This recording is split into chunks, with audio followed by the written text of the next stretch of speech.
नमस्कार, मैं हूं जया श्रीवास्तव। आप देख रहे हैं डेली लाइन का स्पेशल शो सिनेमास्कोप। आज हम बात करेंगे 40 के दशक की एक ऐसी अभिनेत्री की जिन्हें खूबसूरती की देवी कहा जाए तो गलत नहीं होगा। उनकी खूबसूरती को लफ्जों में बयां करना मुश्किल है। 40 के दौर का वो हुस्न जिसका कायल पूरा हिंदुस्तान था। जिस किसी की भी नजर उन पर पड़ती थी वो अपनी पलक झपकाना भूल जाता। खुदा ने जिसे अपने हाथों से तराशा होगा उनका नाम शायद मधुबाला होगा। जी हाँ, हम बात कर रहे हैं दुनिया को प्यार किया तो डरना क्या सिखाने वाली एक्ट्रेस मधुबाला की, जिनकी जिंदगी से जुड़े कुछ सुने और कुछ अनसुने किस्से आपके साथ शेयर करते हैं। मधुबाला की तुलना हॉलीवुड हीरोइन मार्लिन मुनरो से की जाती है। मधुबाला जितनी खूबसूरत थी उतनी ही बेहतरीन अदाकारा भी थी। मधुबाला की पैदाइश आताउल्लाह खान और आयशा बेगम के घर 14 फरवरी 1923 को दिल्ली में हुई थी। मधुबाला 11 भाई बहनों में 5वें नंबर पर थी। मधुबाला का असल नाम मुमताज जहां देहलवी था। जब वो पैदा हुई तो डॉक्टरों ने बताया कि उनके दिल में छेद है। कहते हैं कि उनके जन्म पर किसी नजूमी ने ये भविष्यवाणी की थी कि वो एक दिन बहुत नाम और शोहरत कमाएंगी, लेकिन उनकी जिंदगी दुखों से भरी होगी और नजूमी की ये बात एक दिन सच भी साबित हुई। घर में आर्थिक तंगी की वजह से मधुबाला कभी स्कूल नहीं जा सके, तो उनके पिता ने ही उन्हें घर पर हिंदी, उर्दू और पश्तो भाषा सिखाई। मधुबाला की दिली ख्वाहिश थी कि वो एक अदाकारा बने, लेकिन उनके घर में सभी इस बात के खिलाफ थे। मधुबाला के पिता एक टोबैको कंपनी में नौकरी किया करते थे, जो एक झगड़े के दौरान छूट गई, जिसकी वजह से परिवार में रोटी का संकट आ गया। पिता की नौकरी जाने की वजह से मधुबाला ने all India radio station Delhi में बच्चों के प्रोग्राम में गाने से अपने करियर की शुरुआत की, लेकिन इन छोटे मोटे काम से परिवार का गुजारा नहीं हो पा रहा था। मधु के पिता नौकरी की तलाश में मुंबई आ गए। जब मधुबाला 9 साल की थी तो उनके पिता उन्हें मुंबई के स्टूडियो ले जाया करते थे, जहां मधुबाला को काम मिलने लगा और बतौर बाल कलाकार साल 1942 में उन्हें फिल्म मिली बसंत। ये फिल्म हिट रही तो वही मधुबाला ने कई और फिल्मों में बतौर चाइल्ड आर्टिस्ट काम किया। साल 1947 ये वो दौर था जब मधुबाला ने बतौर हीरोइन अपनी पहली फिल्म नीलकमल में काम किया। इस फिल्म में उनके हीरो थे राज कपूर। उस वक्त मधुबाला सिर्फ 14 साल की थी और वो मुमताज के नाम से जानी जाती थी। अभिनेत्री देविका रानी के कहने पर ही मुमताज ने अपना नाम बदलकर मधुबाला रख लिया।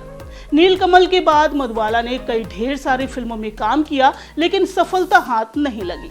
फिर 1949 में कमाल अमरोही की फिल्म आई महल। इस फिल्म से न सिर्फ मधुबाला को पहचान मिली बल्कि वो स्टार बन गई। इस फिल्म का गाना आएगा आने वाला आज भी क्लासिकल ब्लॉकबस्टर गानों की लिस्ट में है। साल 1950 में एक ऐसा भी दौर आया जब मधुबाला की फिल्में लगातार फ्लॉप होने लगी, तो वहीं मीडिया में ये खबरें छपने लगी थी कि उनकी पिछली फिल्में उनकी ब्यूटी की वजह से हिट हुई थी, ना कि उनके टैलेंट की वजह से। लेकिन मधुबाला पूरे लगन से काम करती रही। साल 1958 में मधुबाला की लगातार 4 फिल्में सुपरहिट साबित हुई। वो फिल्में थी फागुन, हावड़ा ब्रिज, काला पानी और चलती का नाम गाड़ी। इन फिल्मों ने जहां उनके करियर को रफ्तार दी तो वहीं उन्होंने ये साबित कर दिया कि वो सिर्फ ब्यूटीफुल नहीं बल्कि ब्यूटी विद टैलेंट है। मधुबाला के बारे में कहा जाता है कि वो जिस भी डायरेक्टर या हीरो के साथ काम किया करती थी उन्हें उनसे प्यार हो जाता था। मधुबाला को जो पसंद आता था उसे वो गुलाब और लव लेटर देकर प्रपोज कर दिया करती थी। फिल्म महल की शूटिंग के दौरान मधुबाला को फिल्म के डायरेक्टर कमाल अमरोही से बेइंतहा मोहब्बत हो गई।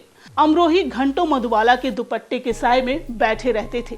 मधुबाला की जिंदगी के ये सबसे खूबसूरत दिन थे, लेकिन दोनों का ये रिश्ता भी ज्यादा दिनों तक नहीं चला। दरअसल अमरोही पहले से शादीशुदा थे और मधुबाला उन्हें किसी और के साथ बांटना नहीं चाहती थी। मधु ने अमरोही को लाखों रुपए देते हुए कहा था कि वो अपनी पत्नी को छोड़ दें, लेकिन अमरोही ने उनके प्रस्ताव को ठुकरा दिया। वहीं जब मधुबाला फिल्म बादल की शूटिंग कर रही थी तो उनका अफेयर फिल्म के हीरो प्रेमनाथ से हो गया। शूटिंग के पहले ही दिन जब प्रेमनाथ मेकअप रूम से बाहर निकले तो मधु ने उन्हें गुलाब का गुलदस्ता और खत हाथ में पकड़ा दिया। प्रेमनाथ घबरा गए। उन्होंने जब खत खोला तो उसमें लिखा था, अगर तुम मुझसे प्यार करते हो तो ये गुलाब का गुलदस्ता कबूल करो वरना लौटा दो। प्रेमनाथ हैरान रह गए कि देश की सबसे खूबसूरत महिला उनसे प्यार का इजहार कर रही है। प्रेमनाथ ने मधु का प्यार कबूल कर लिया और दोनों धीरे धीरे करीब आ गए। उनके प्यार के कुछ ही हफ्तों के बाद मधुबाला के दिल में ये डर बैठ गया कि प्रेमनाथ उन्हें छोड़ देंगे। उन्होंने धीरे धीरे प्रेमनाथ से दूरी बनानी शुरू कर दी। प्रेमनाथ समझ नहीं पा रहे थे कि आखिर मधुबाला ऐसा क्यों कर रही हैं। उसी दौरान उनके दोस्त अशोक कुमार ने उन्हें बताया कि कुछ हफ्ते पहले मधुबाला ने उन्हें भी फूलों का गुलदस्ता और वही खत दिया था। ये सुनकर प्रेमनाथ दंग रह गए। इसके बाद उन्होंने फैसला कर लिया कि वो कभी मधुबाला का चेहरा तक नहीं देखेंगे और इस तरह दोनों का रिश्ता हमेशा के लिए खत्म हो गया। अब मधुबाला 17 साल की हो चुकी थी। मधुबाला की रियल लाइफ तो अच्छी चल पड़ी थी, लेकिन रियल लाइफ में वो तन्हा थी और उन्हें एक सच्चे साथी की तलाश थी। तभी उनकी मुलाकात दिलीप कुमार से हुई और मधुबाला और दिलीप कुमार के इश्क के चर्चे आज भी होते हैं। दोनों मिलकर प्यार की राह पर तो चले, लेकिन इनकी मोहब्बत को कभी मंजिल नहीं मिल पाई। दरअसल हुआ कुछ यूं था कि दिलीप कुमार से मधुबाला की पहली मुलाकात 1951 की फिल्म तराना के सेट पर हुई थी। इस फिल्म की शूटिंग के दौरान ही मधुबाला को दिलीप कुमार पसंद आ गए थे।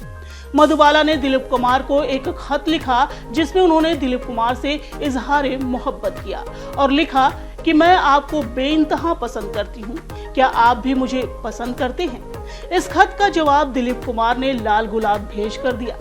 दिलीप कुमार और मधुबाला के प्यार के किस्से हिंदी फिल्म इंडस्ट्री में बेहद मशहूर थे। इन दोनों का रिश्ता 7 साल तक चला, लेकिन किसी गलतफहमी के दौरान दोनों अलग हो गए। ये वो दौर था जब दिलीप कुमार और मधुबाला मुगले आजम फिल्म की शूटिंग कर रहे थे। निजी जिंदगी में ये दोनों भले ही अलग हो गए थे, लेकिन फिल्मी पर्दे पर इनकी प्रेम कहानी अमर हो गई। क्या आपको मालूम है कि दोनों का ये रिश्ता क्यों टूटा था? दरअसल मधुबाला और दिलीप कुमार बी.आर. चोपड़ा की एक फिल्म में साथ काम कर रहे थे। फिल्म का सेट मध्य प्रदेश में लगाया गया था और पूरी यूनिट को वहां शूटिंग करनी थी। मधुबाला के पिता ने उन्हें मुंबई से बाहर जाने की इजाजत नहीं दी थी। बी.आर. चोपड़ा मधुबाला को एडवांस में रुपए दे चुके थे, जो कि मधुबाला के पिता ने नहीं लौटाए। बात कोर्ट तक पहुंच गई और दिलीप कुमार की गवाही पर मधुबाला और उनके पिता को जेल तक जाना पड़ा। यही वजह थी कि मधुबाला और दिलीप हमेशा के लिए अलग हो गए। दिलीप कुमार से अलग होने के बाद उन्होंने किशोर कुमार से शादी कर ली, लेकिन उन्होंने भी आखिरी वक्त में मधुबाला का साथ नहीं दिया। वो अपने आखिरी वक्त में बिल्कुल अकेली थी। 27 साल की उम्र में मधुबाला ने 1960 में किशोर कुमार से शादी की थी।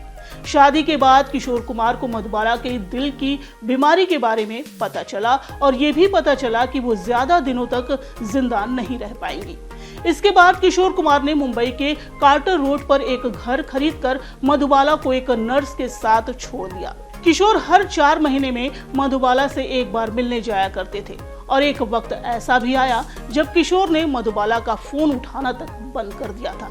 मधुबाला ने अपनी जिंदगी में प्यार तो बहुतों से किया, लेकिन किसी ने उनके साथ वफा नहीं की और वो प्यार के दर्द को लेकर 23 फरवरी 1969 को 36 साल की उम्र में इस दुनिया से रुखसत हो गई। भारतीय डाक ने 18 मार्च 2008 को मधुबाला के सम्मान में एक स्मारक डाक टिकट जारी किया था। वहीं मैडम तुसाद म्यूजियम नई दिल्ली में 10 अगस्त 2017 को मधुबाला के मोम के स्टैचू को स्थापित किया गया। मधुबाला को देश हमेशा विनर्स ऑफ इंडियन सिनेमा के रूप में याद करता रहेगा। आज के सिनेमा स्कोप में बस इतना ही। नमस्कार।